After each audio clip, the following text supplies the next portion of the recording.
მოგესალმებით, ეთერშია გურიის ახალი ამბები. სტუდიაში თქვენთვის ნინო ვაშალომიძე მუშაობს. საქართველოში დაკავებების სერია გრძელდება. დღეს 10 ოქტომბერს, 4 ოქტომბრის საქმეზე კიდევ ერთი პირი დააკავეს. აღნიშნული შესახებ 10 ოქტომბრის დილას ინფორმაცია შინაგან საქმეთა სამინისტრომ გაავრცელა. 4 ოქტომბრის საქმეზე დაკავებულთა რაოდენობა 45-ით გაიზარდა. ამჯერად დაკავებულია 1987 წელს დაბადებული ასუ. შინაგან საქმეთა სამინისტრო აცხადებს, რომ ამ ეტაპზე 3 პირი მიმალვაში რჩება. გამოძიების ფარგლებში კომპლექსურად ჩატარებული ოპერატიული ღონისძიებებისა და საგამოძიებო მოქმედებების შედეგად სამართალდამცველების მიერ დაკავებულია კიდევ 8 პირი, ხოლო 4 იმყოფება მიმალვაში. აღნიშნულ საქმესთან დაკავშირებით ჯამში დაკავებულია სულ 44 პირი. სისხლის სამართლის საქმეზე ჩატარებული გამოძიებით დგინდება, რომ 4 ოქტომბერს შინაგან საქმეთა სამინისტროს მიერ აქციის მონაწილეების მიმართ გავრცელებული არაერთი საჯარო მოწოდების მიუხედავად შეკრება მანიფესტაცია ყოფილიყო მშვიდობიანი და არ გასცდენოდა კანონით დადგენილ ფარგლებს, ბრალდებულებმა ათონელის ქუჩაზე კანონსაწინააღმდეგო და ძალადობრივი ქმედებები განახორციელეს. ვიდეო სამეთვალყურეო მასალის გაშიფვრისა და სხვადასხვა მედია საშუალებით გავრცელებული კადრებიდან ირკვევა, რომ ბრალდებულების ნაწილი სამართალდამცველებს სიტყვიერ და ფიზიკურ შეურაცხყოფას აყენებდა და პოლიციელების მისამართით ისროდა სხვადასხვა მძიმე საგანსა და ქვებს. გარდა ამისა, ისინი ცდილობდნენ საქართველოს პრეზიდენტის სასახლეში შეჭრას, რადროსაც დააზიანეს ეზოს ჯებირები. დღეს ცენტრალური კრიმინალური პოლიციის დეპარტამენტში თავდაცვის ყოფილი მინისტრი ბაჩო ახალაია 4 ოქტომბრის საქმეზე გამოკითხვაზე დაიბარეს. ახალაიამ უარყო გავრცელებული ჩანაწერების ავთენტურობა, სადაც თითქოს ის და პაატა ბურჭულაძე 4 ოქტომბრის აქციის შესახებ საუბრობენ. აღნიშნული ჩანაწერი 4 ოქტომბერს გვიან ღამით გავრცელდა. ახალაიას თქმით, ძალიან რცხვენია, რომ 4 ოქტომბრის მოვლენებთან დაკავშირებით არაფერში იყო ჩართული. ახალაია გამოკითხვაზე ადვოკატის გარეშე მივიდა. მითხდება ესე რომ თქვა, რომ არაფერში არ ვიყავი ჩართული. სამწუხაროდ ძალიან მწვენია ამის. ძალიან მწვენია, რომ ეს ხალხი ეხლა ის და მე უბრალოდ სამზარეულოდან ვაძველებდი ამას თვალს. სამწუხაროა, ძალიან სამწუხაროა. ბატონ პატას ალბათ ერთი თვის წინ. სექტემბერში არ მინახავს. მურთაზე რამოდენიმეჯერ ნახ ჩემ მეზობელია. კი. მურთას ხშირად ნახულობ, ჩემ მეზობელია, მის მეუღლეს ნახულობ, მის შვილს ნახულობ. ჩვენ ძალიან ახლო მეგობრები ვართ. ჩვენ ერთ საბოდიში ამ სიტყვის სადარბაზოში ვცხოვრობ. ეს 4 ოქტომბერი, აი გადაჭარბების გარეშე, აი შვილებს ვიცავარ გულწრფელად გეუბნებით.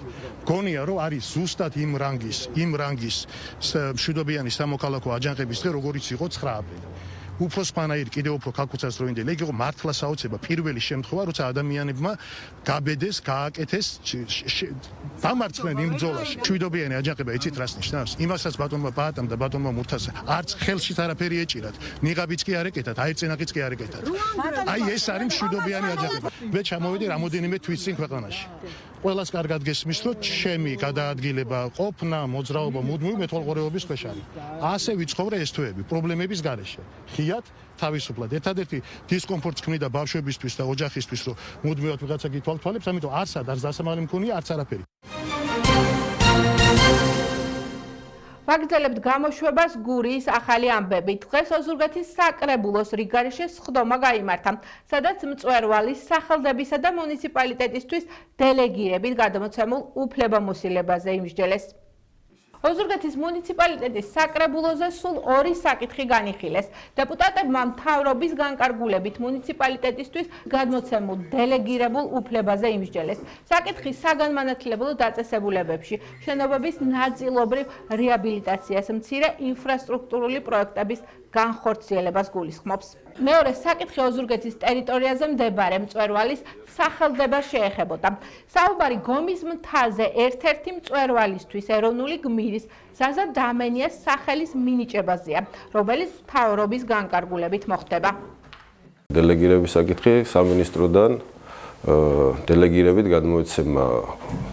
უფლება გადმოეცემა მუნიციპალიტეტს, რომ მუნიციპალიტეტმა აწარმოოს საგანმანათლებლო სფეროში, სკოლებში მცირე სარეაბილიტაციო სამუშაოები. მეორე საკითხიც შეეხება, ეს არის სახელდების საკითხი. ჩვენს მუნიციპალიტეტში დაბა გომის მთაზე არსებული მწვერვალისთვის, ჩვენი ეროვნული გმირის ზაზა დამენიას სახელის მინიჭების თაობაზე საკრებულო მიმსჯელა ამ საკითხზე, რახან ჩვენ საკრებულო სახელდების ნუსხაში არ გვაქვს ჩამონათვალში მწვერვალი, ამიტომ მწვერვალი სახელდება უნდა მოახდინოს მთავრობამ. შესაბამისად დღეს ჩვენ მივიღეთ განკარგულება აღნიშნული ინიციირების მოწონების თაობაზე, რომელიც გაიგზავნება სამინისტროში და შემდეგ უკვე მთავრობა მოახდენს ამ მწვერვალის სახელდებას. პოლიციამ თბილისში ნარკოტიკული საშუალების რეალიზაციის ხელშეწყობის ბრალდებით ერთი პირი დააკავა. ამოღებულია განსაკუთრებით დიდი ოდენობით ნარკოტიკი.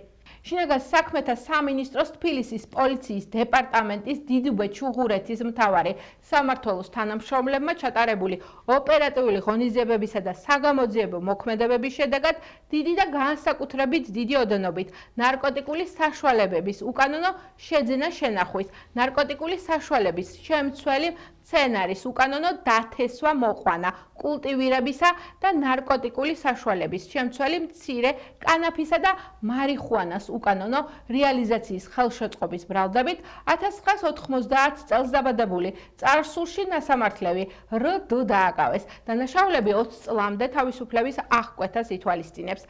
კახეთის პოლიციამ ნარკოდანაშაულის ბრალდებით ორი პირი დააკავა. შინაგან საქმეთა სამინისტროს კახეთის პოლიციის დეპარტამენტის თანამშრომლებმა სხვადასხვა დროს ჩატარებული ოპერატიული ღონისძიებებისა და საგამოძიებო მოქმედებების შედეგად განსაკუთრებით დიდი ოდენობით ნარკოტიკული საშუალებების უკანონო შეძენა შენახვისა და ნარკოტიკული საშუალებების შემცველი მცენარის უკანონო დათესვა მოყვანა, კულტივირების ბრალდებით წარსულში ნასამართლევი პირები 1986 წელს დაბადებული ი.გ. და 1979 წელს დაბადებული ზ.ჩ. დააკავეს. დანაშაულები 20 წლამდე ან უედო თავისუფლების აღკვეთას ითვალისწინებს. ქვეყნის მასშტაბით სეზონური გრიპის საწინააღმდეგო ვაქცინაცია დაიწყო. აცრის გაკეთება ნებისმიერ მსურველს უფასოდ შეეძლება. წინა წლებში პირველ ეტაპზე გრიპის საწინააღმდეგო ვაქცინას სახელმწიფო მხოლოდ რისკ ჯგუფებს უფინანსებდა და მხოლოდ ამ ეტაპის შემდეგ იხსნებოდა ეს პროცესი ყველა მსურველისთვის. წელს პირველად ეს პრაქტიკა შეიცვალა და გრიპის საწინააღმდეგო აცრის გაკეთება პირველივე ეტაპზე ყველა მოქალაქისთვის შესაძლებელია. საქართველოს 200,000 დოზა ფრანგული წარმოების 4 კომპონენტიანი ვაქცინა შეიძინა, რომელიც ერთ-ერთია ჯანმოს მიერ რეკომენდირებულ ვაქცინებს შორის. ვაქცინა მორგებულია იმ შტამზე, რომელთა ცირკულაცია გრიპის სეზონზეა მოსალოდნელი. შეგვიძლია ვთქვათ, რომ ნაადრევადაც მოვემზადეთ, ასე ვთქვათ, ამ გრიპის სეზონისთვის ასე შეგვიძლია ვთქვათ, მთლიანად მარაგი, რომელიც საჭირო იქნება მთელი ამ პერიოდის განმავლობაში იმუნიზაციის საწარმოებლად, სრულად არის იმპორტირებული საქართველოში, ეს არის ძალიან მაღალი ხარისხის.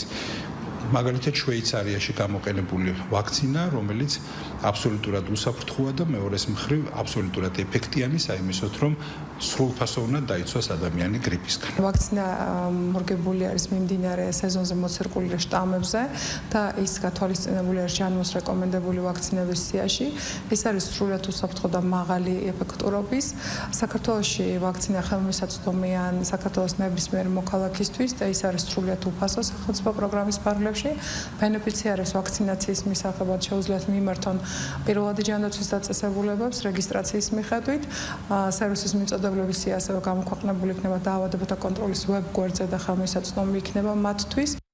ეს გახდა ჩემ ხელთ არსებული ბოლო ინფორმაცია. მე მომავალ შეხვედრამდე გამშვიდობებით, კარგად ბრძანდებოდეთ.